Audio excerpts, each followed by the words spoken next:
নদীটা ভাঙলো কাকের লেগে? শুধু সাইডে খাওয়ানি, সাইডে মানুষের লেগে। চারটা মানুষের লেগে। কোন যদি হলো সিএম যদি ঠিক মতো ই গার্ড দিত তাই বোঝা কি ভাঙতো। আর কারা কারা? আছে দু তিনজন আছে, কওয়া যাবে না না তাও তো তুমি আমাকে মুরব্বী, তোমার কাছ থেকে আমরা শিখে রাখলাম, এইসব লোকের কাছ থেকে জানলাম যে কোন চারটা মানুষ এরকম সর্বনাশ করলো সোহালির। লোকজন বাড়ি চলে গেল হুম। এই লোকের তো দুইজন তো, হ্যাঁ দুইজন হলো। এই অবস্থা, কি কম আর আর দুঃখ লাগে। আর দুইজন তার বিদ্যুতের লেগে এরা যদি গার্ড ভালো গার্ড দিত হ্যাঁ এবার কি হ্যাঁ, ভাঙতো। এরাও তো প্রভাবশালী নেতা। নেতা, এরা নেতাতে কি করছে, এই চারজন মানুষের লেগে চারটা লোকের লিগে উপজেলাটা গেল না। ভেঙে ছিঁড়ে গেল।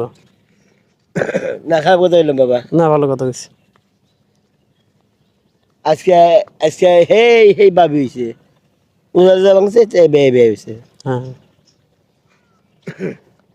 তা বাবা রে, মানুষের একটা বাড়ি ভাঙলি বাবা কি থাকে। কিছুই থাকে না। মানুষের চারটা বাড়ি ভাঙছে যে কত টাকার দরকার, কত টাকা লাগে। 1 বিঘা জমি কিনলি 30 লাখের নিচে পাওয়া যায় না। 1 বিঘা জমি কিনলি, আবার আমাদের ঘর উঠেও তাও টেয়া লাগে, আমার ঘর দিতে টেয়া লাগে, বিল্ডিং করতে টেয়া লাগে। বাবা মানুষের কি থাকে কম, কিছুই থাকে না। কি কম আর